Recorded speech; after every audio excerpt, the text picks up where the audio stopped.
Hello and welcome to episode 52 of Just Keep Writing, a podcast for writers by writers to keep you writing. I'm Marshall.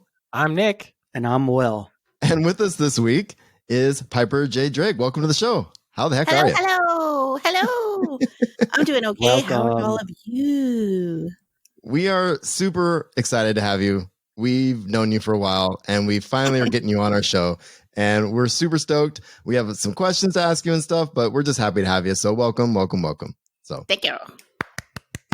Oh, a round of applause too, Will? Yeah, round of applause. Okay. That's All not right. in the outline.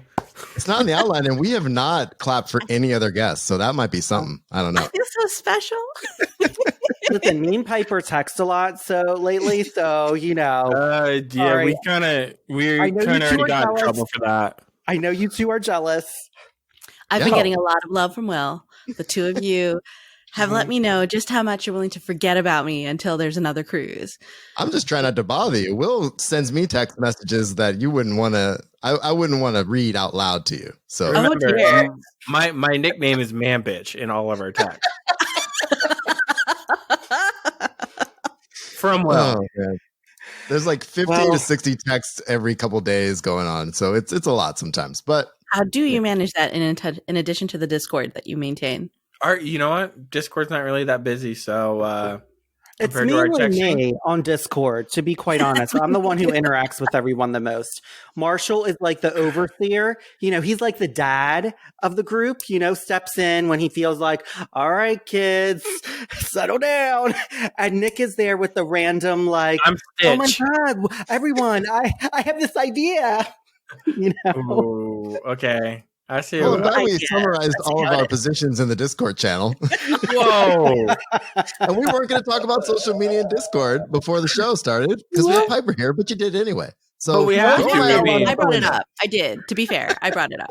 I know it's your fault. It's okay. We have to, welcome Brent, who's new on Discord. So if you guys haven't had a chance to say hi yet to Brent, True. We've had a lot of new people. It's been good. Hello. Brent's and awesome. apparently there's people in our Discord that didn't know we had a podcast. So if you're listening to this, thank you for listening. Yeah, that was an interesting development, but a story You for would be another day. surprised how different people come into your circles of influence, shall we say, your various spheres, and they're like, they don't know how they got there. They don't know what else you do. They just know that they're kind of happy with where they are. Mhm. That is There are true. some people who have like listened to me talk about food and go, "Wait, you right?" Oh man. Well, we have you here to talk mostly about writing, but I'm sure we'll get off on a tangent as we normally If we do. don't end but- up on food, it's not on brand. Oh no, we'll Sorry. We'll there's definitely no talk doubt we'll about talk about food. All right, just check. All right, so I'm gonna turn it over to Will. We'll always ask the first question, and then we'll see how it goes because, we'll see. I ask it. Yeah. Well, Piper, I Uh-oh. ask this of everyone we interview. I love to ask this question because we get so many different comments and they're always interesting. I Cue want you to- the deer headlight look. Ready? Yeah. I want you to describe your writing career in 3 words. And they don't have to be like a short sentence. A It's 3 sentence. random words. 3 random You words. know, I'm a novel writer, right? Like flash fiction is not my forte. This is called practice, okay? This is practice. This is She's called like, long form, hyperventilating. Happily ever after. I love that. Okay, so That describe is so on you, Piper. That makes sense. Well, no, seriously, if you think about it career wise, all right, let's unpack this. Because all right, so yes, I was one of those people who read all the time. I was one of those people who, as a kid, would doodle and write little stories and say, I'm going to be a writer. At which point, my parents and my teachers and said, you're part of the honors course. You're one of the gifted and talented program, and I even had that uncle that would lean over at holiday parties and be like, become a doctor or a lawyer. It was very much, hey, it's wonderful that you love to read. It's wonderful that you've been reading blah, blah, blah since blah, blah, blah, blah, etc. It's wonderful that you have been keeping the family in free personal pan pizzas with the Book It program every Friday for the last 8 years. Right. But I read a lot of books and I Wow. could prove it. And that was 25 books a week for one personal pan pizza. And there were 2 children. I'm the oldest out of 3, but my brother was too small to be like actually eating his own pizza. So I just had to keep the family in 2 personal pan pizzas every Friday at Pizza Hut. Wow. Throughout elementary school and middle school until I aged out of the program, basically. And they're like, but you need to keep your head out of the clouds, get your feet on the ground, and really start preparing for college, start taking the SATs at 6th grade, and derp. You know, that whole advanced track. Let's keep your mind on college, and you're not allowed to do anything or have interest outside of what can be conducive towards getting you into college. So I didn't actually start pursuing and building my writing career until around the turn of 2009 into 2010. Part of that was because I was writing and I was playing around with NaNoWriMo, etc. And I was married in a first marriage at the time. And my husband at that time felt my books were kids' things.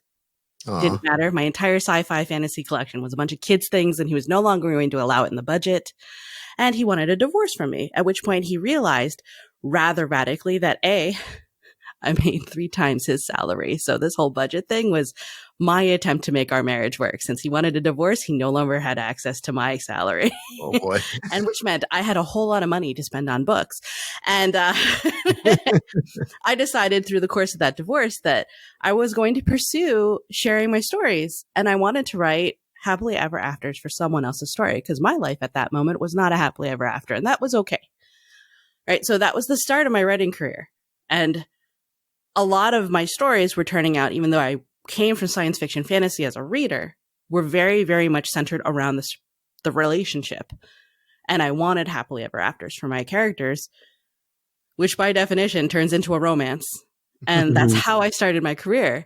And I continued my career through all of the different genres that I write. You know, I started in paranormal romance. I wrote science fiction romance. I've written science fiction, just straight science fiction. I've written steampunk. I was asked to switch over to romantic suspense. In all of those, there were things that you could tell and pull. One of them was most definitely the happily ever after. If I'm going to write, my joy comes from writing. It's because of that happily ever after. And also action scenes. I'm not saying my books don't have a body count, but they were romances. And I also was writing happily ever afters that weren't necessarily the mainstream, right? Because there is a certain portion of the reader population for romance that very strongly is looking for a happily ever after that is get married and have kids. But a lot of my happily ever afters were, hey, let's make this happen. Let's try this. You know, in particular, one of my books in the True Hero series, Fierce Justice, both the hero and the heroine have their own careers. And they agree to make this relationship work, even though he's got a job in Asia and she's got a job in Hawaii. And people are like, that's not a happily ever after. And I'm like, why? Because they don't live together. It's not like they can't travel. It's not like they can't visit. And they're like, well, that doesn't work in romance. I'm like, excuse me. Matthew J. Drake and I were long distance for 4 years. Yeah. We did not move in together for the first 4 years of our relationship. He was deployed for a year of that. The rest of the time he was here in the US, but I was in Maryland and he was stationed up in North Dakota. Trust me, I visited. Those mosquitoes bit through my jeans. Oh, man. Right. But our relationship was one that still held strong, thanks to StarCraft 2, thanks to League of Legends. He even got the beta for Diablo 3 and we beat it together. Aw. So yeah, happily ever afters at that time for me was just defining what I wanted as a happily ever after. And it didn't have to be married with kids. And now happily ever afters still, hey, let's find out what happily ever after works with this story. I don't know. So yeah, those are the 3 words. So about that happily ever after, you know, there tends to be like genre critics, right? Like where people can be like genre snobs toward romance, towards science fiction, towards fantasy. What do you think about when people feel like there can't be great work in those genres? When you were first writing, were there little voices in your head saying that, like, you know, this isn't like a real career? this isn't like a real, like serious writing? Like, did you have any of those voices in your head at the time? I think it was interesting because when I first started writing with an eye towards publishing, right? Like actually sharing my work rather than journaling. I was writing without defining the genre yet. I was writing the story that I had in my head. And then when I started to seriously look at publication, I started saying, hey, do I know how to define my story? Am I able to tell an agent or an editor where this belongs on a shelf? And when I started looking at genre and being able to better understand where my stories fit, because, you know, sometimes it's really hard. Sometimes cross genre particularly isn't easily shelved physically, but we're entering a digital age. So I was able to blah, blah, blah. I was able to identify the metadata, which is a part of my parallel career, shall we say, my day job. I was able to identify the metadata, and I felt that that was good. And what that told me was that, yes, I'm actually a romance writer. And what I loved about romance was that it was an umbrella that covered so many subgenres that it was just about what was central to my story. So I didn't think of my work as not serious, but I did encounter a lot of people who were like, oh, this is great, but when are you going to write a real book? Or I don't read romance. I'll read when you write something for serious. You know, I had plenty of friends like that. I had a lot of I came from science fiction and fantasy. I attended a lot of sci-fi cons. I had a lot of friends around that time who attended those sci-fi cons and met me there and were like, yeah, no, I only read science fiction, or I only read fantasy. And so there was some of that impression, right? Romance gets it a lot that it can't be that good. But I had read a lot of romance. 2008, I was at SakuraCon here in Seattle before I even lived in Seattle. And my friend Helen, who has been an avid reader, and we knew each other since we were 7th grade. She was where I went to read all the things I wasn't allowed to read at home because it wasn't conducive to getting me into college, right? Like, so that's how I got into comics. That's how I got into manga. That's how I got into everything. And Helen had left on the bed in our hotel room this huge, thick, gorgeous fantasy. And I was sick because I'd been out late watching anime in the viewing rooms and maybe had too many fried pickles.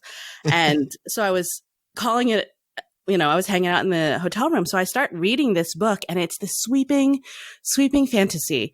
It's gorgeous, and it's got a Cinderella trope to it. And it's got this hero who had a love and she passed away. And when she passed away on the battlefield, he scorched the world.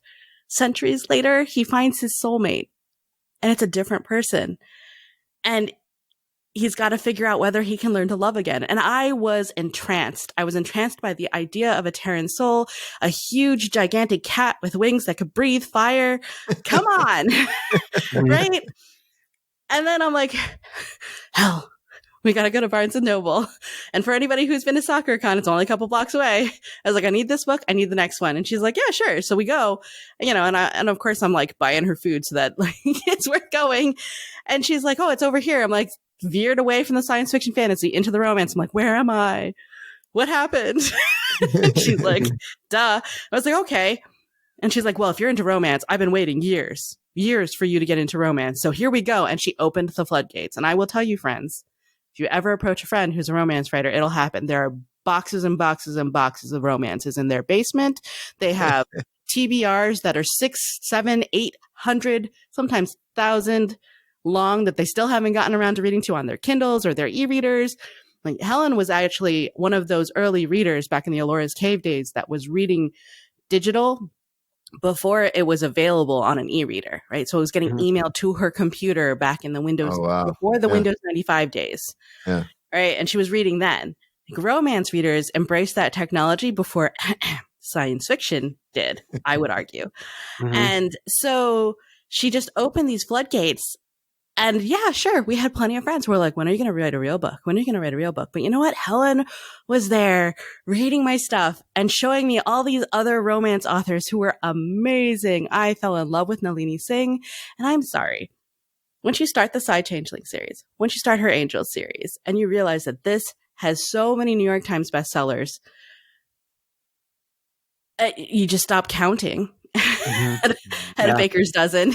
You know, like Mhm. there's a certain level of quality you just don't question anymore. And Right. romance authors, I cannot think of a skill greater than knowing what the ending is going to be, but being able to engage readers because they want to be there for the ride, because they fall in love with the characters, they breathe the characters, they heart the characters, they fall in love with all of the supporting characters, and they gather them up and they hope that those characters get their happily ever afters too. Like there's nothing like the romance readership. So once I found the romance readerships, I'm all about the gateway to bring y'all in. But you know what? It's kind of like people who don't like chocolate. That's okay. More for me. Fair enough. I like it. Perfect.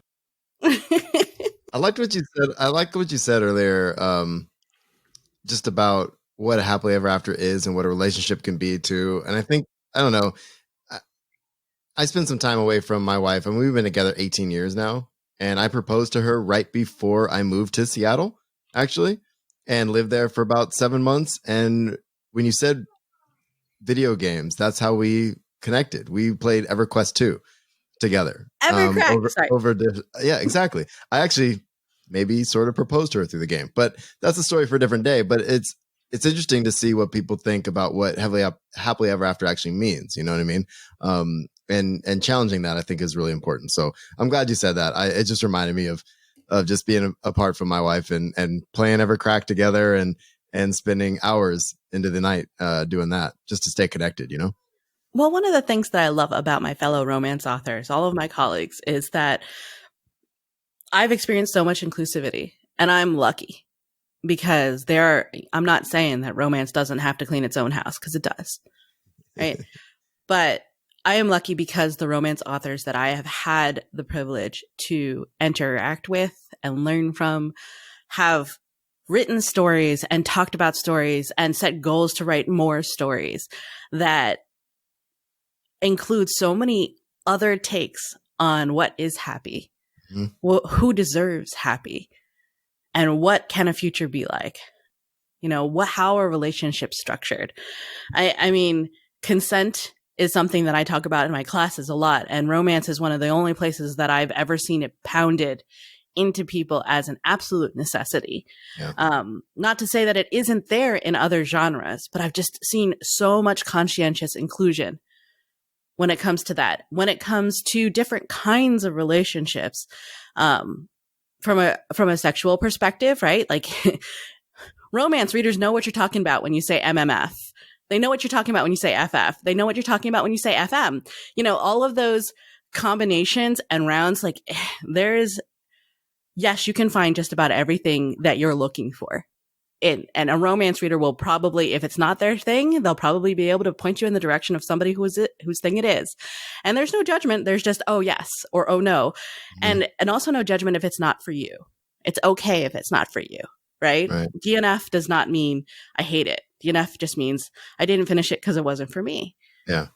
And I love that definition. And the other thing I love, and I'm starting to see more and more, and I want to see more and more, and I want to write more and more, is that it doesn't have to be about sexuality, right? Like there's something about the romance of relationships and companionship that you'll find in romances where you'll have forever best friends, forever soulmates, right? And it doesn't have to be about sexuality. And that's still a romance in ways, and you'll find them. And I think that having a genre that can include that many and expand definitions that much for how relationships can be,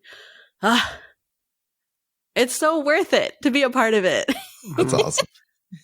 I think too, there's a couple things that I really love about romance from a craft perspective. I think when you come from a place of writing science fiction or say writing mystery, like me, Nick, and Marshall talk about this a lot. The way that romance can build tension between human interactions, I think, is the best ever in any type of genre. Like that's what makes it masterful. And I feel like anyone who wants to be a writer really should read romance because there's so many craft techniques that you can learn and build upon no matter what you're writing. What are your thoughts about that, Piper? It's interesting because it was in romance that I saw someone say, hey, raise your hand or call out or shout out if you're one that takes a book that wrecked you, that destroyed you, and you get a second copy so that you can put notes in the margins as to how the hell they did that, right? Because romance readers do that. Oh, I don't know how she did it, but oh my gosh, like totally ripped me to shreds. I need to go dissect how they did it. From a craft perspective, I have learned so much from romance writers, and I have to say, I no longer belong to the Romance Writers of America at this time because, as I said, we have to clean house. And the organization had such an egregious break that I decided to step away for some time. I don't know if I'll go back, but I did some aspects of Romance Writers of America that I did appreciate was that not only was it a national organization, but the local chapters were ones that allowed for monthly meetings, that allowed for workshops, that allowed for mentorship. And I tried to actively contribute to that, whatever state I was living in at the time, because I move around quite a lot. So I think that those workshops, like romance writers are so willing to teach other romance writers and share. And I've so enjoyed that when it comes to craft. Like I have, and no holds barred. Like I have some of the most merciless critters that I have ever had read my work were fellow romance novelists. Like they're like, GMC, where's your goal, your motivation, your conflict? Where is it? Where is it? Where is it? They push for it. It needs to be in every single scene. Every single paragraph has to have to do with something about goal, motivation, and conflict. Otherwise, how are you driving this story forward? Where is your characterization? What is driving the character? Where's your voice? And that's some heavy duty writing craft. And then if you think about some of the giants upon shoulders we stand, like look at Miss Bev, look at Nora Roberts, like they write their work, right? They're not necessarily, they don't employ ghostwriters. They write their work and they're kind of amazing.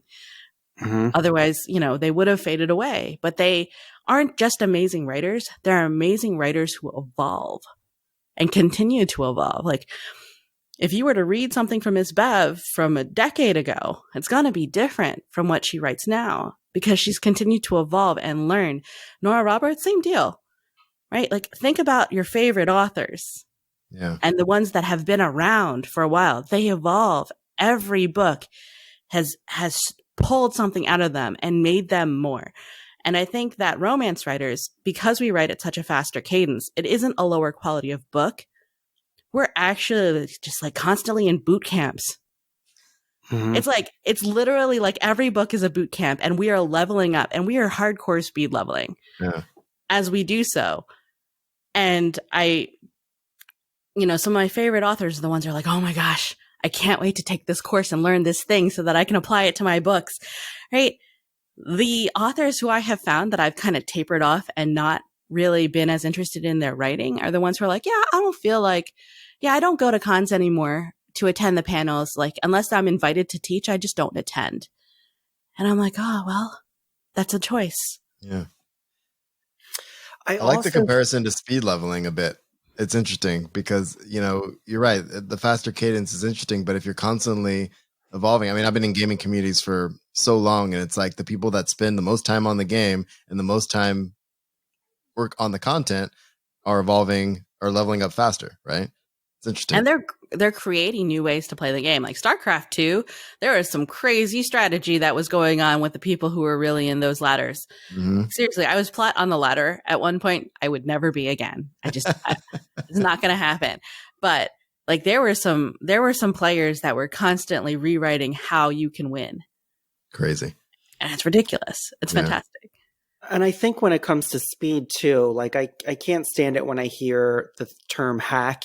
Oh, well, they're just a hack, or, it's a hack like genre. I think people equate art with difficultness and that you have to be this tortured soul to produce. And it's like it takes long periods to create like great art, which I don't agree with that at all. I think I think art can go at the flow of what you push yourself to be. And art has many different paths. So you can write quickly, you can write slowly. Neither one is better than the other. It depends on what you're writing, how you want to write, how you push yourself to write. And I think, we need to let go of that. I don't really like when people put labels on how quickly someone writes and it being less talented. I don't mind if someone is able to describe themselves and what they want, right? Because what you'll find is a lot of people, when they have goals, they need to find a way to verbalize it and communicate it. And we're writers. We need to be able to make our words, and define how we feel. Otherwise, what are we doing? So I think that if a person wants to be a tortured artist, they want to be able to survive, but they want their work to reflect the agony that they've gone through to create it, go for it, all for them. But that's not what my writing is for me. And that's not necessarily what writing would be for other people, right? I think the majority of the romance readers romance authors that I have met love story. They love characters, right? And even if they're mean to their characters, even if they put their characters through hell, it's to put them through a crucible so that they become something more. And I respect that too. Do romance writers write at an insane cadence? Yes. I am not the fastest writer out there. There are a lot of writers who I seriously respect that hit 700,000 words a year. They put out 6, sometimes 12 books or publications a year, varying lengths.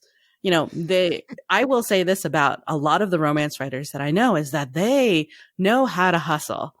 And when I say hustle, I mean they work hard, they plot really marketable series, and then they have it planned in such a way that it is executable in a realistic amount of time. Can I turn out books like that? No, personally, I can't. And that's okay. That's my cadence. I've always been a distance runner, right? Right. I got a slow and steady pace, and that's the way it is. And that's okay too. And you know what? None of my writer friends who can write faster than I can judge me for the fact that I write slower. And they celebrate my wins and my achievements and my books as much as I celebrate theirs. And I think that is more about the writing community that I love, both about writing excuses, about the science fiction, the fantasy, the horror, the mystery writers that I hang out with, as well as the romance writers that I hang out with. And so we all kind of we all appreciate and celebrate each other's accomplishments with much respect, regardless of how long it took or the cadence we chose. Right? It's like a whole bunch of Olympian level athletes going, "Hey, how you doing?" Yeah. We don't ask what sport you're in. we don't ask what kind of training you go to. We're all here. It's fine. So let me ask you this then. Since we're talking about at the speed of which you're writing, did you start out saying, okay, I have to come out with 2 books a year, 3 books a year? And how hard or easy was it setting those goals at first? Oh, phew. My first book was a shorter novel, probably at the very, very shortest you could possibly call a novel. It was only about 50,000 words at the time. And it was picked up by a new starting digital first publishing house, very small. And I learned so much from them right from the very beginning. And they didn't say, "Hey, you need to get us the next book by blah, blah, blah," right? At that time, since I was a new author, it's what do you have finished? I have this one manuscript. Does it have series potential? Yes. We'll be interested in the next book when you give it to us. Okay. So I turned out a novella at 25,000 right around the end of that year. And I said, "Do you want to read this?" They were like, "Yes." And then they asked, "Hey, is there going to be a third?" I was like, "Well, the series has potential for a third. If you're interested in it, I will finish it and send it to you." So again, it was that we would like you to send us the finished manuscript. We would like you to send us the finished manuscript. Around that time, I also sold Hunting Cat, which was the second series. And I sent it, or a different series completely, with science fiction romance rather than paranormal. And I sold that to Harlequin's Carina Press, which was their digital first portion of Harlequin, Carina Press. And Hunting Cat was a novella at, I don't know, 25, 30,000. Like I had sent it in to a call for submissions for novellas, and it was picked up by an editor who had never edited science fiction before and had never read science fiction before, but she loved the story and she loved the character. So she wanted to learn about the genre while she was editing me. And so it was an adventure together. And she not only took that, but she was like, I would like to see a novel come out of this series because you ended this on a happy for now, which is not quite the same as a happily ever after, like, because they didn't commit to a relationship so much as they said, let's try to make this work and date for a while and see how it goes. Right. Like I left that story ending on that because that's how it felt. Right. Mm-hmm. And then she's like, yeah, that's a happy for now. So is there a novel that comes after this? And I was like, okay, I'll write a novel. And she's like, I'll give you a contract when you write that novel. Okay. And then she took a proposal because a couple of authors had gotten together with me and said, hey, we'd like to propose this other paranormal romance. Can you hand in the proposal since you're already with that publishing house to Carina Press? And I said, okay. And I sent it and the editor came back and said, we'd like to acquire your novella out of this collection. And we'd like to turn yours into a 3-book proposal. And it was the first time that I was being offered a contract where the books weren't already written, where I didn't have the manuscripts ready. And it was only 2010, 2011, like 1-2 years into my career. And I wasn't going to say no. I checked back with the authors that I was in the original proposal with, and they were like, no, go for it. Go get it, girl.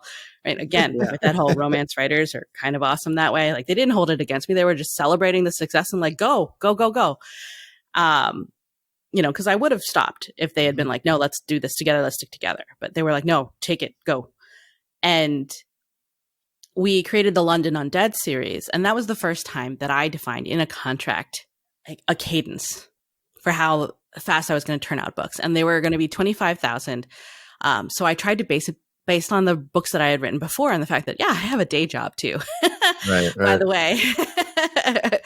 And so I set the cadence for, I think, 4 months each, which, that's completely relative, right? Like that might seem like a lot of time for some people and that may seem like not enough time at all for others. But that's what I set it to. And I tried to meet those deadlines. And by the 3rd book, I was struggling to meet the deadlines, partially because they were all over the place. And my editing for the other 2 books was actually slowing me down for writing the 3rd book, which was something that I hadn't been prepared for with my experience. Because what you start to realize, and I teach in my project planning workshops, is that you oftentimes, it's not about just turning in your book, right? Your editor is going to work with it. You're not absolutely sure when your editor is going to come back, but when they come back, that starts a ticking time where they give you approximately insert number of weeks here, depending on which edit cycle it's in, right? If it's a developmental edit, it might be 2 months. It might be 2 weeks. Who knows? It depends on the book. It depends on how much needs to change. You work out that with your editor, but you also don't know when that time is going to start. So it's in the middle of drafting the next book on contract when those edits came in. And then I'd stop everything, turn them around, and then try to get back to the manuscript. Right. Then those edits came back again, however much time later. So cadence was something that I did start early in my career because I started going on proposal rather than handing in the manuscript and having it acquired. So that is where I think the most important factor comes in. I would say now I don't know what my cadence is because I burned out in 2019 to 2020, partially due to the pandemic, but also partially due to my day job in 2019 in general. And so I'm relearning what my cadence is now, and that's okay. Yeah. Okay, so I'm going to go on with the next question. I thought Marshall had something to say. No, Nick? I was just like, but Nick has something. I see the hands. Yeah, please, Nick, go ahead. Sorry, I keep myself on mute because I never know if my kids are actually asleep or not. And if you can't tell, I've had a little bit of whiskey and I'm really red. It's the Irish in me, I swear. I'm over here really self-conscious about it. I'm like, oh my gosh, this is embarrassing. You're fine. Pull it together, buddy. I know. You look so If it makes you feel better, you give me a thimbleful of anything alcoholic and I will turn just as red. It happens. Weird. Yeah, I don't know what it is. I don't know. I'm really enjoying just sitting here and listening everything that you have to say because you're kind of counteracting a lot of what I've learned, quote unquote, when I first was getting into the writing and going to cons and hearing what people had to say about the romance genre and romance authors and things like that. And Will mentioned too earlier as well, kind of spoke to it about being hacks, or the genre is just you turn out as fast as you can, and whether it's good or not, as long as you hit the quote unquote formula for romance. And so I wanted to ask you about cadence, and because we in the science fiction and fantasy world, like Brandon Sanderson's a phenom when he puts out 800,000 words a year, but sometimes that's normal for romance. So what's the give and take there when it comes to romance? Why is that something that's a little bit more common on that end in the genre than I would say than I've ran into in the fantasy genre?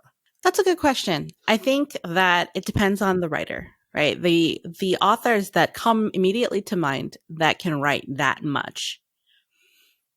Katie Robert is a person that I mention quite often in my interviews, partially because we're good friends and I really respect her work.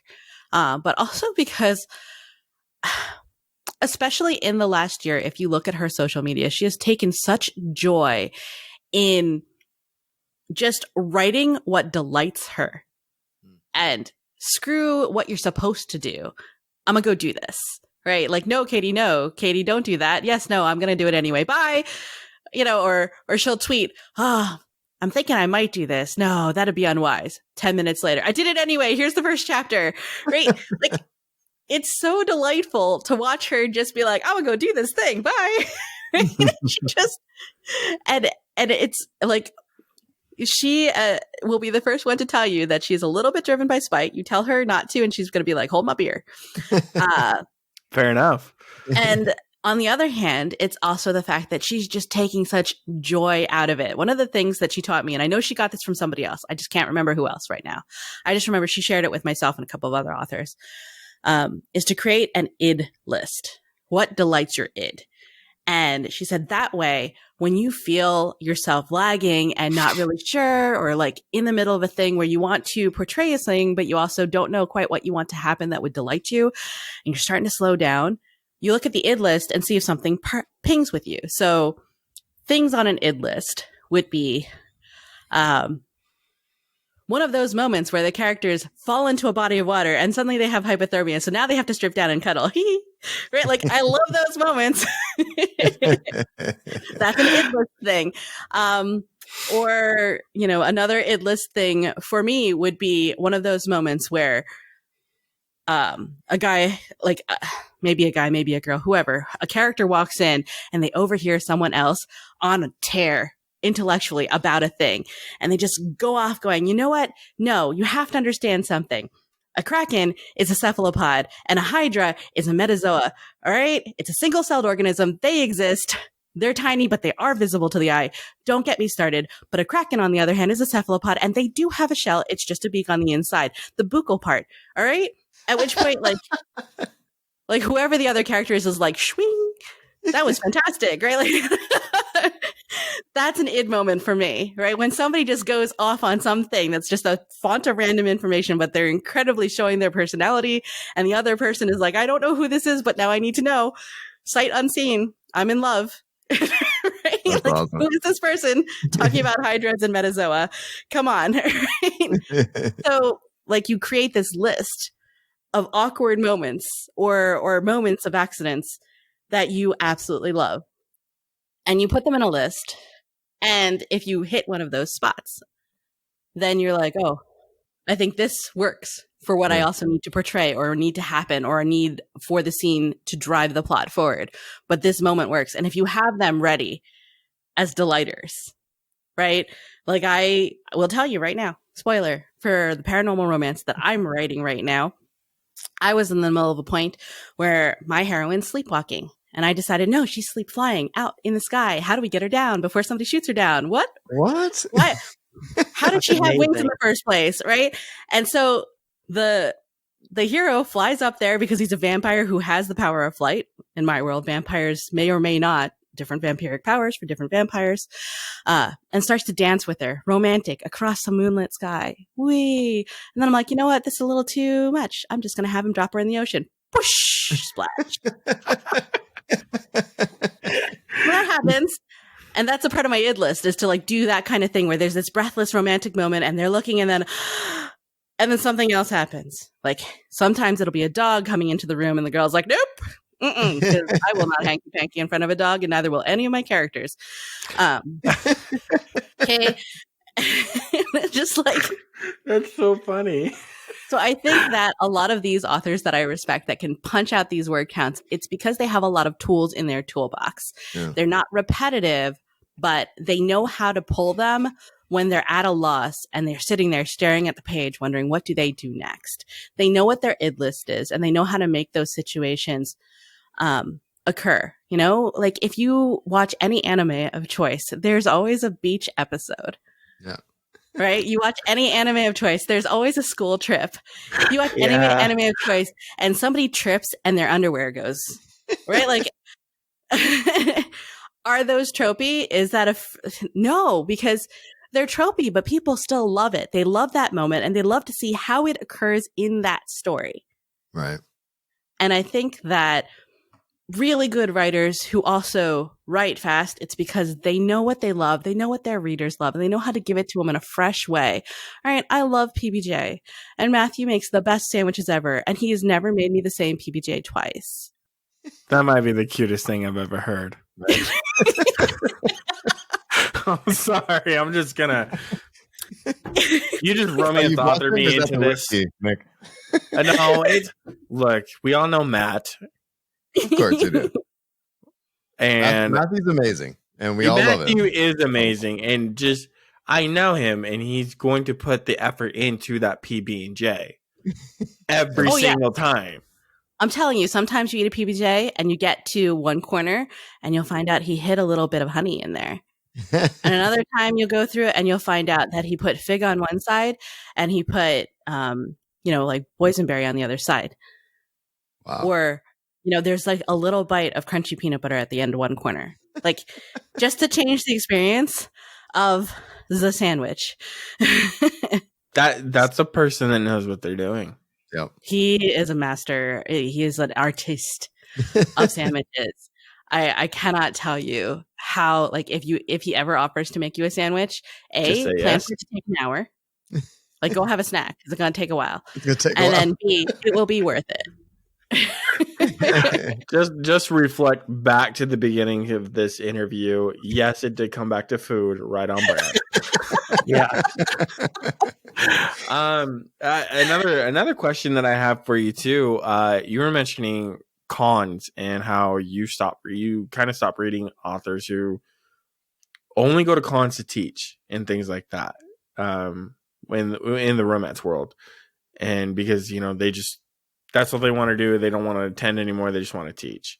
I didn't stop writing them. I didn't stop reading them because I found that out about them, but I noticed the correlation. Like, hey, I kind of fell out of reading your work. Now hearing you say that, I kind of figured out why. So my follow-up question to that is, do you see that with other genres as well? Sure. Anne Bishop is somebody that we talked about.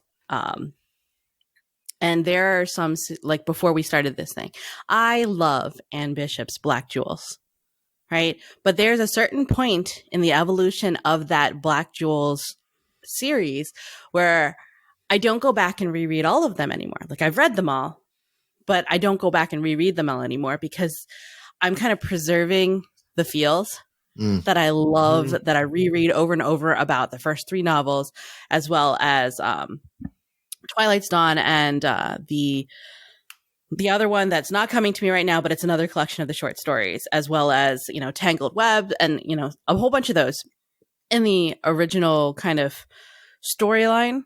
I've loved a lot. But, the author has evolved. She went and she wrote the Others series, which is also very good, and I really like it, but it has a different voice. Mm-hmm. And I will readily tell people that I don't love the Others series as much as I love the Black Jewels series. But now that she's gone to the Others and she's come back to start writing some of the Black Jewels, I'm not as into those newer Black Jewels novels. Like I gave him a role, and it's not that she doesn't teach, right? Like in this case, it's that that the evolution of where she's writing isn't where I am. Right. Makes sense. So on one hand, that's evolution. On the other hand, like going back to the idea of somebody who doesn't learn anymore, there have been some authors where I have my favorites and they're putting out new books that feel very much like the old ones. So I have a tendency to default back to the old ones that I loved because the new ones are echoes in story structure and voice and what they're doing with the story and what they're doing with the characters. But it feels like the next generation only the same and nobody learned anything. So I'd rather just go fall in love with the original generation. It's kind of like Naruto. Don't tell Naruto fans, but Boruto's not really for me. I won't say anything. Oh, I'm getting side-eye though. I won't say anything. I haven't watched Boruto and I see all the hate on him. But I'm just like, I'm not hating on Boruto. I just... Oh, some people are like, death to Uzumaki, like, forever. Okay. And I'm just like, I'm sorry. It's just, the whole world of Naruto is my love language. Like, I don't care. Tell me a bad story. Characters learned. It doesn't feel like the storytellers have learned something new when they were doing this new generation. And that's kind of why I tapped out, because there's so much other stuff to read. You know, if they were learning something new, if they were evolving, then I would want to come and evolve with them. That makes sense. I think it's interesting because I can think of one writer that I grew up writing that there was a shift in her stories that a lot of people did not like. And why I think when that shift happened, I don't think it was her best stories, but then I felt like they did get better. And then where she's at now, it's definitely gotten better. Well, I think that that's always interesting too, right? So let's talk evolution some more because, you know, I think where I was going when I said that a person doesn't evolve anymore because they're not learning anymore, it's because they get stagnant, right? Like, so I've read their story and I've read their story a bunch of times. We're done now. But when it comes to evolving and learning, sometimes anybody with any skill, like I learned this with photography, it takes you a while. And we learned this with writing excuses. When you learn new skills, you'll plateau. And sometimes you'll go try these new things and you'll be worse because you're executing with a different set of tools and a different skills that you're not familiar with. And therefore you just don't do as well. For example, when I lost the use of my hands in 2019, I had to start trying to write by dictation. And I also was trying to use a grip aid to write with pens. And so I had this big grip aid in my hand and I'd be trying to write with pen. And I looked like a person trying to learn how to write because like it's a scribbly, scrawly kind of thing. Cause I used to have this gorgeous penmanship and my penmanship was a big hot old mess. It looked like somebody tied a pen to a spider and let it run away from me after I was trying to destroy it because that's what happens when you put spiders in front of me. So I think that when a writer is trying to learn something new or trying to use new tools, they are potentially going to backslide a little bit for some readers. You know, they're always going to have some readers who love it anyway because they got it and they got the spirit of it and they got what they needed out of the book. But there's going to be a pretty decent amount of the readership who's like, yeah, this book wasn't as good. And then 2-3 books later, they know how to use the tools. Yeah. They're executing well. And this book is amazeballs and bajonkers and so much better than anything they wrote before. So I think the one author I'm thinking of, I feel like it was something going on in their life that was changing their perspective. I'm gathering from the interviews and everything. And then it started, the certain story beats were coming back, right? But on the flip side, and I'll mention this author because both authors I love, but one of them... I was going to say, are we not naming names? Because I've named a whole bunch of names already and I'm in trouble. I'm lying over here. I feel like I know the author, Will. Come on. Just because I would love to have her on the show. So, Marshall, please edit this out. It's Laurell K. Hamilton. The Anita Blake series. I love her. Yeah, and the Mary Gentry series. And I love her. And this thing is I've read almost every, except for 3, the newest books, because I would like to read them like in 5s now, because I always wait too much for them. I I always tell Nick, I love the first 9 100%. Obsidian Mhm. Butterfly is her 9th book, and it is my all-time favorite. The other books, I still love Narcissus in Chains. It was some of like the Incubus Dreams and the Dance Macabre. I didn't feel like it gave me that punch. And a lot of people are like, it's too much sex. It's too much sex. And I didn't think it was for me. That was what it was. I felt like at that period, Anita was really going into her head a lot Mhm. in some of those books that I felt like were slower. And I feel like it was from what I've read, like what I've read interviews with Laurell K. Hamilton, is I felt like she was at a point in her life that there was a shift of things happening in her life. So those were the stories she needed to tell. And she still gets kind of drugged down a lot from certain fans that hate on her and that like I don't want to read you anymore. Boo. Which I Stop don't, it. Stop it. Stop it. yeah, I I'm here don't with like. Will on this one. I think that Oh, I'm booing the bad writers are people. allowed- Oh, okay.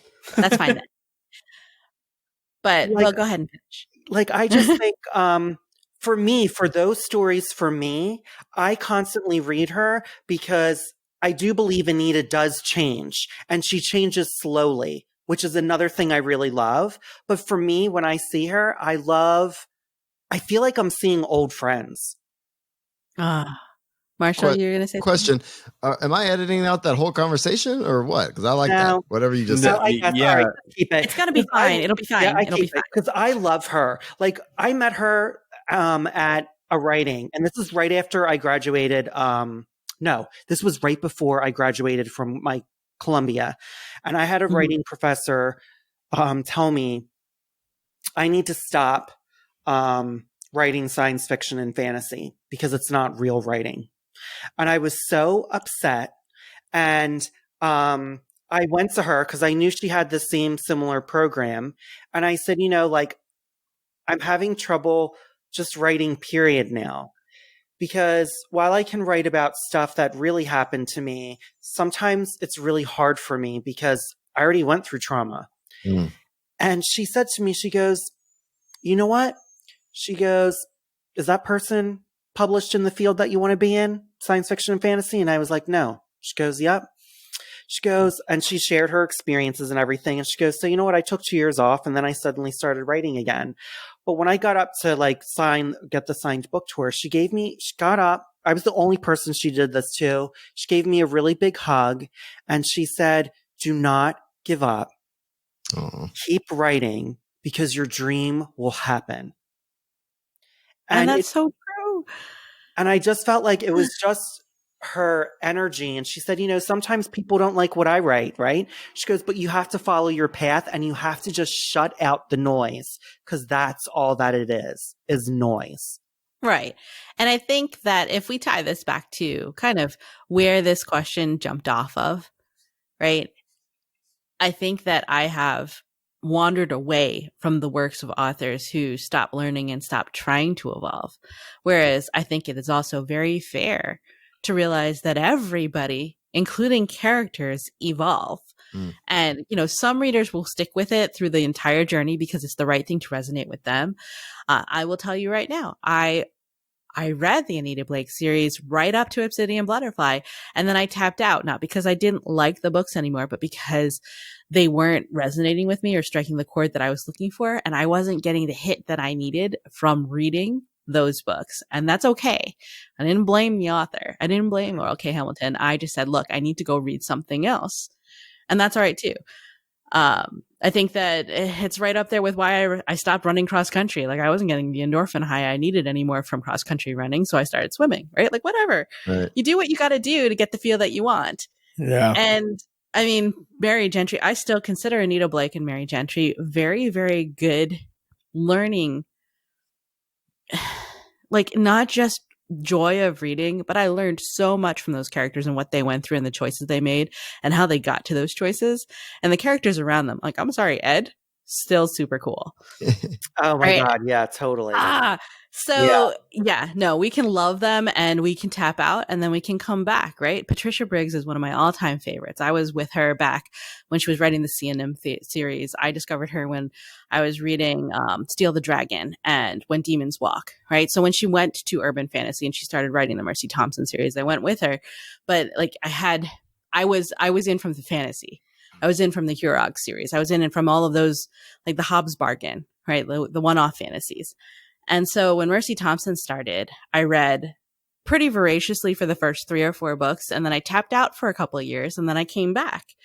And not to say just because I love Patty Briggs and her work that I stayed with it all the time, right? Like you can tap out for a little while because of where you are in your life. And authors can change the tone of what they write and even their voice based on what they're experiencing and what they're going through. Because I'm going to tell you right now, I'm pretty sure that the majority of authors out there definitely use their books and their storytelling as therapy and catharsis, right? And that's okay.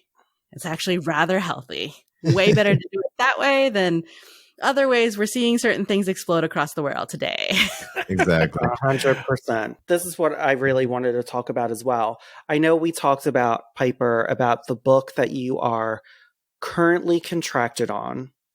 And because of, and I'm really specifically writing during the time of COVID and how the story has changed and you talking with your editor.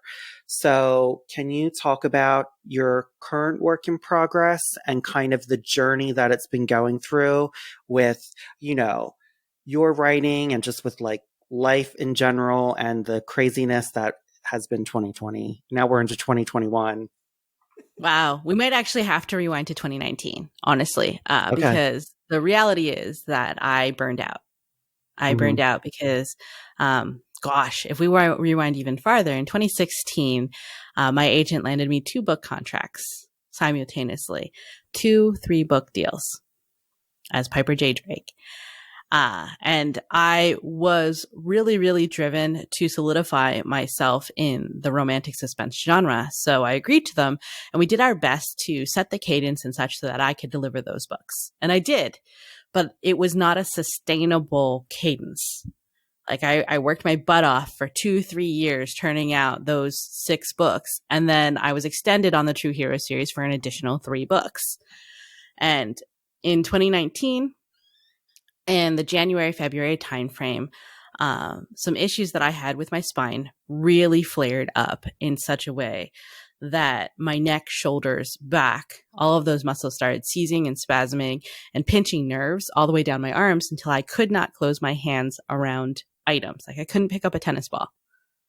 And so I had to go into immediate physical therapy as we tried to figure out what the heck was wrong with me. Now, I would love to say that my doctors were able to identify the problem right away. But honestly, we didn't actually have a conclusive MRI until maybe November, December of 2019. And I did not take time off from my day job, nor did I stop writing. So I was learning how to dictate on the fly. I was writing on the fly. I was in the middle of this 3-book contract for the last of the True Heroes books. I had changed editors.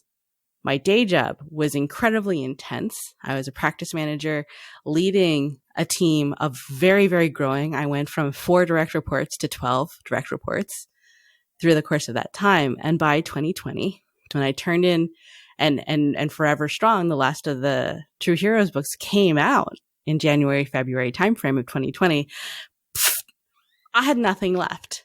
I was completely burned out, but I had a 4-book deal with Sourcebooks. And that 4-book deal with Sourcebooks was for a romantic suspense. We had, and it was with the editor, Mary Kay Altman. And she's amazing. I had met her at a conference years and years prior at RT Convention during a writing workshop that I was contributing to as a teacher. Right before RT. And it was just like I tell my students at Writing Excuses or anywhere else when they're like, what do you do when you go to BarCon and you sit down and you talk to agents and editors and you don't want to pitch, but you really want them to ask you about what you write? And I'm like, just be you and start talking about things that you're interested in. And eventually they will not be able to help or resist, but ask you. And that's exactly what happened between me and Mary Altman. We were sitting there, we were chatting, we were nibbling food, we were talking about stuff, we were talking about how much we love Doctor Who, and we were talking about all these other science fiction fandoms and games that we like to play together and all of these favorite tropes. And then she goes, Piper, I have to ask, what do you write? And I was like, well, right now I'm writing romantic suspense, but I also write these other things. And then her friend, her co-worker at the time, Kat turned around and goes, "That's the dog book. That's the dog book we lost. We tried to bid on it. We just couldn't keep it." And I'm like, uh-oh. So for the rest of the con, Kat was doing this like eye thing where she's like, "We're keeping our eye on you." And they would actually send Sourcebooks people to come say hi to me at other cons while I was at the book signing tables. And I was so enamored that for years I wanted to work with Mary Altman and Kat, one of them, Kat Klein. And so I had finally gotten in, sent them a proposal. Mary Altman was the one who nabbed it first. And then she worked with me to kind of refine the proposal into something that she felt was going to be a really good fit for Sourcebooks. So it almost became this story that we were creating together and brainstorming together. And I had fully started The Missing. And then 2020 and the pandemic. And I literally found myself staring at this novel that was 75% done. I had written an introductory novella. I had a novel that was 75% done, and I couldn't write anymore. Like, I didn't know what the world was going to look like.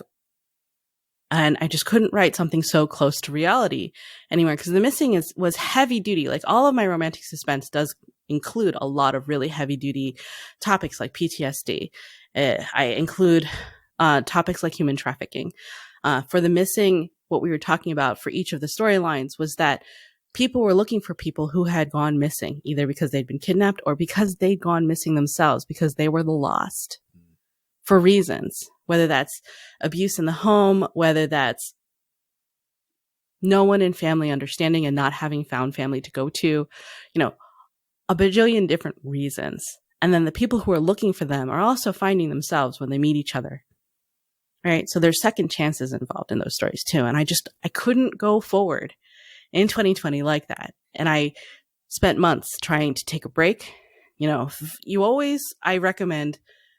I hope every author who is in a relationship with their agent and with their editor, at least with your agent, feel comfortable enough to raise a flag early as soon as it's happening, so your agent has a clear picture as to what's going on so that they can go to bat for you. If your relationship isn't like that with your agent, then I would ask you to ask why. Because that's part of your team. Yeah. Right? And it's not just the team that you lead, it's the team that you're on. Like, there are layers to teams. And so my agent was aware, and she had suggestions and I was following them. And that had to do with the fact that she knew I was in therapy. She knew I was diagnosed with elements of depression and anxiety. She knew that I was progressing through working on coping mechanisms. She knew, and she was understanding of how to handle also health challenges between my hands. I also have quite a few major medical challenges that I have been going through the decades. She was aware of them, and she also helped me decide whether or not an editor needed to know about them, or if she just needed to tell them that it was a medical challenge and that they should respect that. She was the person that goes to bat for me on those things. And we actually finally got to a point where taking a break wasn't working. Stepping away from the work and coming back to it wasn't working. So we decided to meet with Mary Altman and talk to her about the situation. And Mary was so incredibly understanding. And she said, "Well, Piper, can you write?" And I said, "I think I can write a different story." And she's like, "Talk to me. What kind of story do you think you can write?" And we started talking about paranormals. We started talking about Team Werewolf versus Team Vampire. We were talking about my love for mythology, and not the usual mythology that you're hearing so much about. For example, Katie Robert just had a cover reveal on the day of this recording for her Neon Gods, which is Olympus and Greek gods and Roman gods. And she's very well read, and she made specific choices when it came to her retellings. But they are Greek and Roman mythology. My love for mythology goes into that, but I have a tendency to lean towards Thai mythology. I love Japanese mythology. I just backed a Kickstarter that is this amazing tarot card deck, and every card features a different Japanese mythological creature. Oh, wow. And I am just like, tarot card or not, I'm just thinking about 78 cards depicted and illustrated beautifully of all these different Japanese beasties and mythologies and storylines that I get to go look and be inspired and go research more about. Like that's the kind of mythology that lights me up. I may need a link to that Kickstarter, please. I will provide that to you. And, you know, so I love Kitsune. I love the fact that a K-drama, oh gosh, Legend of the Nine-Tailed, maybe? It's a K-drama.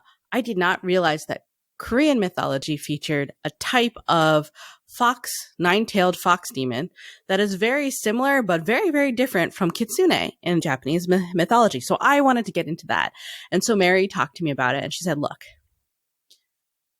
there's the delight that I have for these stories that you want to tell. And I'm going to also, because Piper, you're a very realistic person and you're very savvy about marketing. She's like, here's the elements in each story where we're going to have to give an anchor for the marketing team to be able to push something familiar for mainstream readers to recognize, to hook them in. And then these elements that you can introduce them to in the world. And so we talked about what's the familiar hook? What's the strawberry? What's the vanilla? And we're like, okay, so book one would be vampire, pulls in. But zing, the heroine's a Kinari, Thai bird princess. Right? I love it. And so we got into this thing where it was a concept of Black Dagger Brotherhood meets the librarians. And for romance readers, Black Dagger Brotherhood really tells them immediately that we're talking about a brotherhood, in that case of vampires, but in my case, it's a consortium of various types of familiar supernaturals, right? And she said, okay, so book one is, and I'm like, vampire. And she's like, book two. And I was like, maybe a werewolf, maybe a witch, not sure. Let's see where the story goes and which one pops more as we develop the character. She's like, okay, I'm here for it. And, you know, we were talking about mermaids and selkies, and she's like, okay, maybe not books 2 and 3. Let's hook them in first with the more familiar ones first. And if they're the romantic interest, or if they come in as a supporting character later, that's fine. And we talked about like what's going to hook in and pull readers along with you so that once they trust you, they're here for it.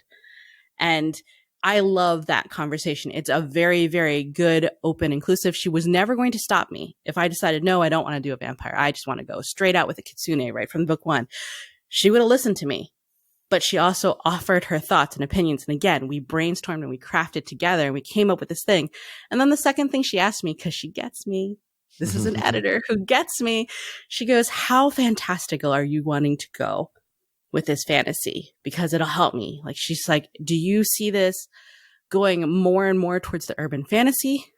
Or are you thinking this is paranormal romance? And I was like, hit me again in a different way. And she's like, are you going to go alt world, parallel world, and like almost second world fantasy? Or are you going to keep the world that we're in, but layer it with fantasy? And I'm like, okay, so we're talking Shadowrun versus World of Darkness. And she's like, yes. I'm like, I'm leaning more towards World of Darkness. And she's like, then I'm in.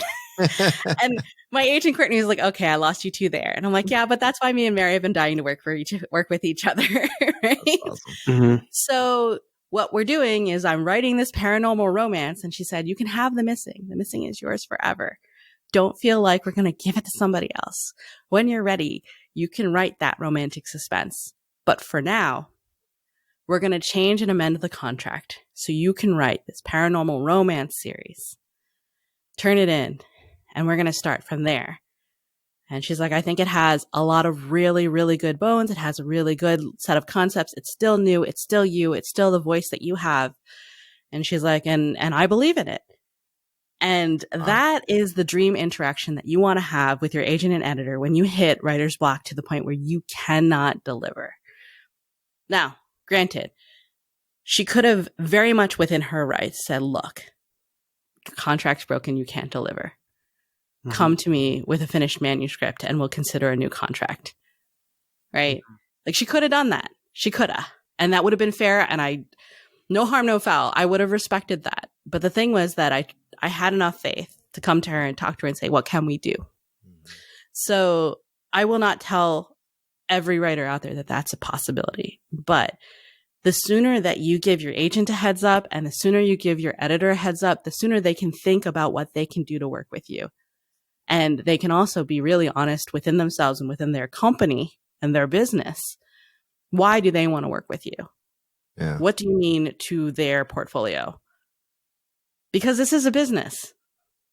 And luckily for me, there was room for what I felt I could write in their portfolio still. And so rather than, hey, we have to do this or we have to do that, and we understand, it was something that would work out really well for all of us. And we were still excited to all work with each other. It's like a happily ever after from that moment. I mean, in that relationship, which is good. Cause I mean, like I said, like you hear about, like if it had gone a different way, like what would you have told? I mean, I don't want to say ask what you would have done if they had said, no, come back with the manuscript that you said, but we know this happens. So, I mean, I'm not really saying I'm not asking for advice per se, but like, I mean, what's the worst? Be prepared for the worst case scenario. Well, and that's the thing. Like, I mean, what do you do in that situation if you do come up against that? And maybe what would you have done? Maybe. I mean, and I'm only saying this just because I know there's a lot of aspiring writers that are looking for agents and stuff like that. And that relationship, that conversation is amazing. And I'm so glad it worked out the way it did. But you hear horror stories all the time where it doesn't go that way. So I'm just curious now that we've talked about absolutely. I would say the first thing that absolutely is necessary is know your contract. Know your contract, because that will outline exactly what the worst case scenario will be. Yeah. At the very least, I was prepared to give back my advance. Oh, okay. Okay. And know that the contract was going to be broken and that there could be irreparable damage to my my reputation as an author who can deliver and finish the book. For sure. That was the worst case scenario that I was prepared for. And trust me, having depression and anxiety at the time, I was thinking it. It happened. I went through it. I beat myself over the head with it. It reared up and it like pounded me from the inside out. Yeah. So I was prepared for it. Secondly, let's break it down to the people involved. If my relationship wasn't as close with the editor could have held me to the contract to the very last letter, which meant probably the advance would have to be given back. If I didn't have the money, then they might say, okay, and there's things that they could do, but the contract would still be over, potentially would not be working with that publishing house again. Possibly. Right? All of those things. If my relationship was not good enough or as strong as it was with my agent, then I could have been dealing with this by myself and not had my agent there with me, holding my hand and ready to facilitate. Yeah. Right. And another thing about it is that I do have a lot of corporate knowledge. I do have a lot of professional knowledge. And sometimes that works to my detriment, right? Because that does put some editors off that, oh, wow, Piper's really cold. It's no, like corporate Piper is so corporate, like it puts people off, right? So there have been editors who are like, I don't think she gets, or I don't think she cares because she's being so professional. But at the same time, it gives me a level of confidence to know what I'm worth. Yeah. And because I have a day job with a career with a reasonable salary, me sitting here going, oh, I have to give the advance back isn't something that's going to really, really break the bank and become hardship for me. Right.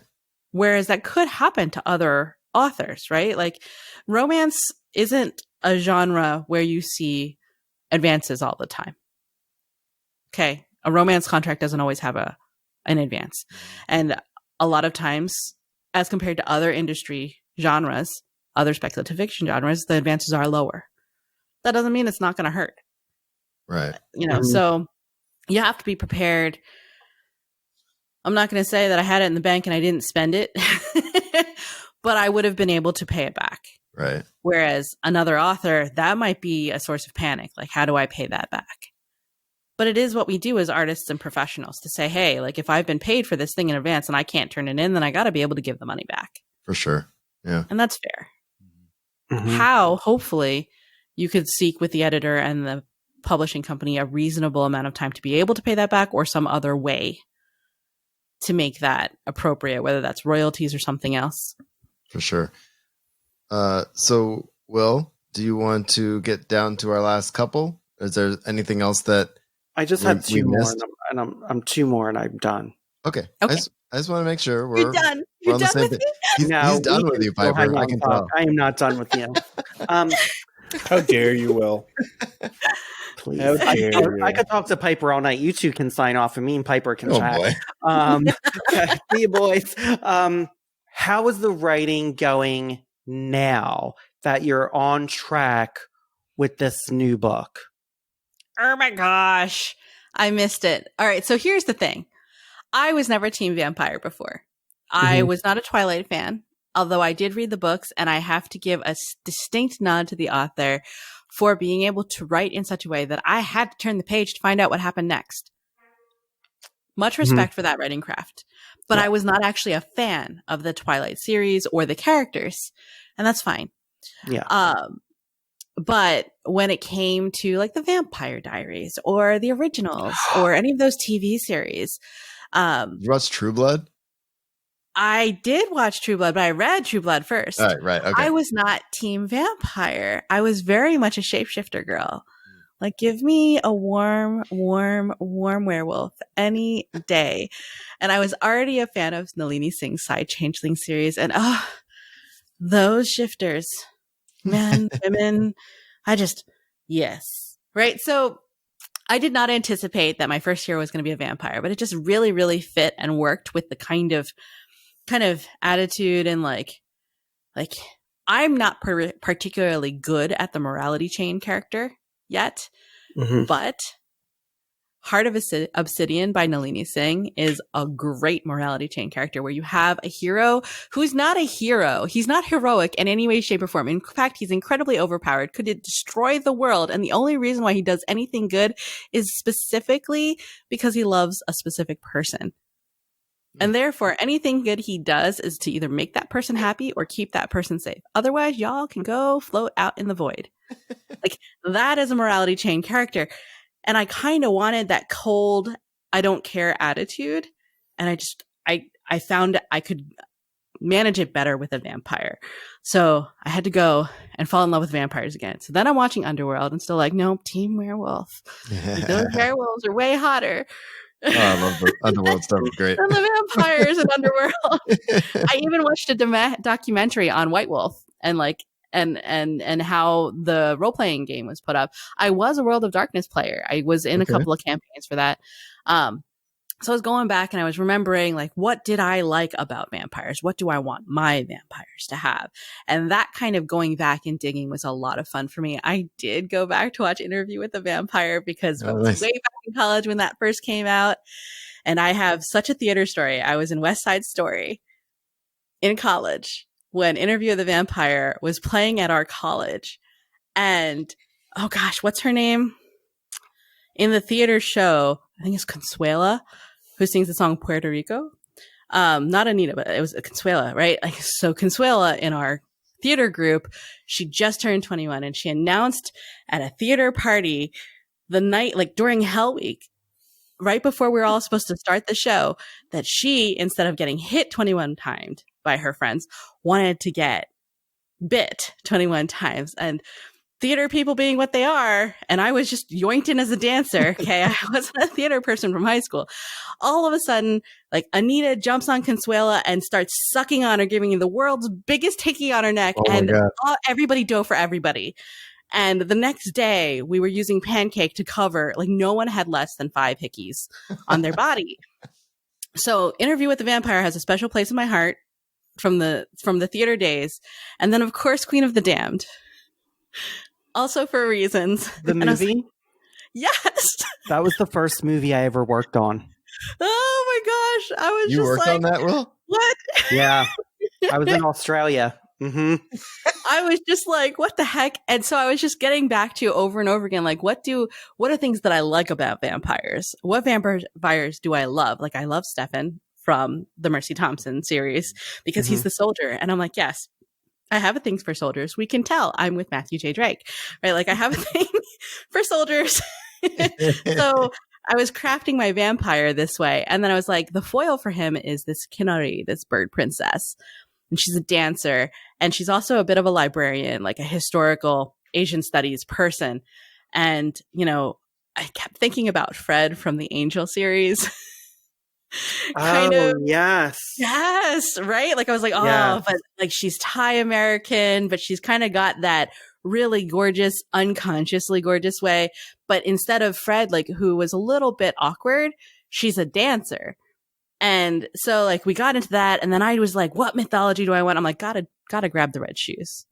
You gotta grab the red shoes from the Hans Christian Andersen story. And then we're just going back and forth. And I've been having so much fun with these elements of, all right, I'm grabbing a Western supernatural that I really like. I'm grabbing Eastern mythology that I really like and love. I'm grabbing folk tales that I've always liked, you know, and grabbing items of myth and magic and recalling that. And so that's where the librarians kind of comes in, or maybe Warehouse 13, although I don't really want that feel. It's like that idea of going after this mythic item, going after this magic item, and shenanigans ensue. And by the way, they fall in love all along the way. Right. So I just felt like this was this great time for this vampire to come along and be like, well, I'm after the red shoes. They're already on somebody. So I'll just wait for everybody to panic when that person dies, and I'll take the shoes off the corpse in the pandemonium. And then she doesn't die. And he's like, well, what do I do now? And she's like, excuse me, I can't get them off. Well, what did we do in the original fairy tale? Well, they cut her feet off, and she's like, pass. Right, so now what do we do? So now he's stuck with this girl who's got shoes on. And by the way, when she falls asleep, the shoes take over and she's fly dancing through the sky. What do we do with that? Right. And oh, by the way, she has a pair of sugar gliders, a la Samurai Champloo. Little flying squirrels that run around and like go rah, rah, rah, rah, rah, and get mad at everybody that break into her personal space. So like I'm having so much fun adding these elements because I am known for dogs in the True Heroes series, and also in Fighting Cat, part of the Triton Experiment series. There's a that's the science fiction romance, totally unrelated to the True Heroes. That started with Hunting Cat, Fighting Cat. I'm getting those rights reverted, and I'll be re-releasing them self-pub in the next year or two. And in that we have Max, who is a genetically altered evolution canine who chooses his handler. I'm going to leave it there. But Max is great. Wow. And considering the fact that my main character is a cat shifter, she shifts into a panther. I mean, cats, dogs, you got a ferret who steals underwear. Like, what's not to love in the Triton Experiment series? Like, really? So I'm just broadening my brand from, you know, Piper does dogs and the dog lives, to pretty much there's going to be a human body count, but all the animals come out of it fine. I love it.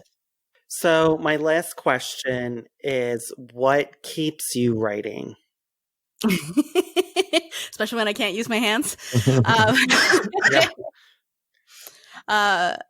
I will say that I grew up, like I started reading before I was 5. I probably started reading around age 4, maybe 3-ish, 4-ish.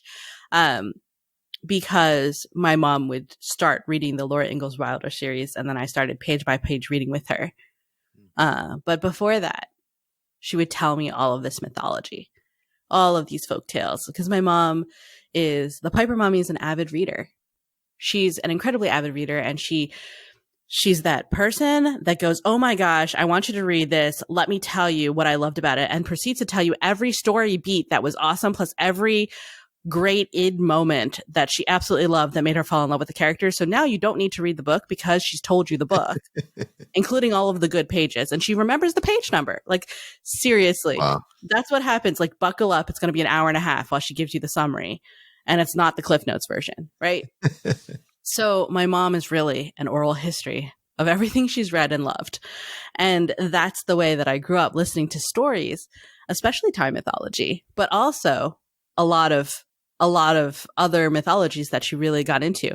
We went to Thailand when I was a kid in summers, or they sent us as kids when my parents couldn't make it, and we stayed with our grandparents. But there was one summer when we were there that my mom took us to Wat Pakao, which is the ancient palace in Bangkok, and around the walls are murals of the Ramayana, or Ramakien, and the Thai version of Rama. And she went around telling me the story of the epic wars for Rama, the god, going after his wife Sita, as they were all reborn on Earth. And Rama was born as 4 different brothers. And Sita was born, and then she was kidnapped. and this and that and those, and Tutsugan came and there was an epic battle and war, and you had Hanuman, the great white ape, and he had all these side stories because he was a horny man, gorilla, and he had the ability to seduce, like, I don't know, a bajillion different various creatures, from mermaids to giants to ogres, and he had a lot of prolific children, and there's all of these other side stories of these children going around trying to find their dad. And you know, she would just tell me all of these stories and side stories and stuff, just looking at the mural, that tour groups were following us to listen to my mother as she's walking around telling us this all throughout the day, right? So oral history and oral stories are something that I was introduced to at a very young age. And then I think sometime around college, my mom started like getting into audiobooks, and I ended up listening to Jimmy Buffett's A Salty Piece of Land. Right? Audio Was in the it good? It was actually really good. I'm sorry, but it was hysterical, especially listening to it in the car with my mom, right? It's this hysterical like road trip kind of story, right. And it follows this cowboy from like middle United States down to the Caribbean to some of the places we've been for the Writing Excuses cruise. Like, it's hysterical. So there's that. And then, so what keeps me writing, I realized, isn't it doesn't stop me that I can't pick up a pen sometimes. It doesn't stop me that I can't type on a keyboard sometimes. It doesn't stop me because, Lord knows, we can tell I can keep talking forever and I can tell a story forever. So what keeps me writing is the fact that making up stories is so much fun, and making up stories that I can share with people to delight them, to get them to breathe with me, to get them to gasp with me, to get them to cry with me, and then come back and be happy again and laugh again and go through that whole gamut and just let it all out is an amazing experience. And I would love to pull people in and wrap them in and take them on this experience. And sometimes, I'm sorry, but you're so locked up in your feels that you can't get them out, and you have to go watch something to unlock that. Like, sometimes I've got to watch a Nicholas Sparks movie and watch Mandy Moore, like, tell him that she has leukemia halfway through the movie. Sorry, spoilers, but this is a really old movie. And bawl for the rest of the movie. Like, yeah, sometimes I need a story that's going to unlock me. Yeah. Which movie is this one? Did I miss it? I remember, Nick. I missed. Fucking remember. Sorry, I was too busy being cool. I didn't see that one. We're just. And by the way, I very strongly believe that is not a romance, friends. That is a romantic tragedy. Okay, Know the difference if you're ever gonna pitch. Know the difference. Right. Never say Nicholas Sparks' Walk to Remember or any similar stories as a comparator for your romance, because that's a bad idea. Yeah. But no, seriously, like, being able to take people on those journeys, on those adventures, and unlock emotions and feel those roller coaster rides of feeling. That's what I want to do. Awesome. Well, Piper, we can't thank you enough for joining us this evening and chatting with us. We have been lucky to spend lots of time with you on the Writing Excuses cruise and on these virtual cons and around writing excuses and stuff like that. But for those folks in our Discord and other things we've mentioned that don't get to spend this much time with you, where can people find you, like on the internet or social media, or any other ways that people can follow your work, website, anything like that you want to pitch that we can put in the show notes, help people out? Well, I like to say play Find the Piper, wherever that is around the internet. So I am piperjdrake.com. Ding. I am Piper J. Drake on Twitter, Piper J. Drake on Instagram, author Piper J. Drake on Facebook. I do have a Patreon, which is /Piper J. Drake. And honestly, what's kind of fun about the Patreon is that that is an evolving thing for me. And I'm trying to share teasers there. I'm sharing my revisions of books that are coming back to me, reverted rights, that I'm going to be re-releasing chapter by chapter. And what I'm doing with those, for those who are at that tier of Patreon, is you get the chapter with all of my changes and my notes as to why I'm updating this aspect of the book 10 years later. Wow. Like, hey, this was edited out, but I think that it's important to put this back in. Or, hey, I think that this was problematic and I've learned since then, so I want to do better. Like, those kinds of notes are in my revisions, and I'm sharing that once a month as part of my Patreon, so you can see the revisions that I'm doing. And for the people who've been asking me, like, hey, are you ever going to re-release Heart Sentinel? Are you ever going to re-release Hunting Cat? They can get that chapter by chapter once a month before I finally re-release the updated for my voice, updated to do better and address some problematic things that I wish I had known and understood better back then, out in ebook and potentially print in the coming days. So that Patreon is where you can get that most quickly. And for those of you who may have not seen me at a conference because you couldn't attend Surrey or you couldn't attend Writing Excuses, I do at another Patreon level share blog post length portions of the workshops that I teach and the lectures that I give on my Patreon as well. So there's a little bit for everyone. And I also do videos for some of my cooking. So you get to see me mixing up butter mochi that I made and then talked about in Total Bravery. You get to see me make like Kauman Gai or some of the other Konom Krok. Like there's an author, Pin Tip Dunn, who's also Thai American, who writes young adult contemporary. And she wrote Dating Makes Perfect, which is like a callback. And I remember so much about my teen awkward years from this book. And the heroine's favorite street food is Konom Krok. So I made a video just for that book. And you can see me like mixing up and actually cooking that item. So there's also cooking videos on my Patreon. That's awesome. And see, we came back to cooking after all, right? Say, Well, thanks again so much, Piper. We really appreciate it. We got to do it again for sure. well, you never know when this book finally comes out. Maybe we'll come back and celebrate the release day. Hell yeah. Sounds good to me. Tell us when. We're in. I'm in. Well, thank you for having me. This was a lot of fun, and it was so good to talk to all of you again. Agreed. Oh, we love Right. it too.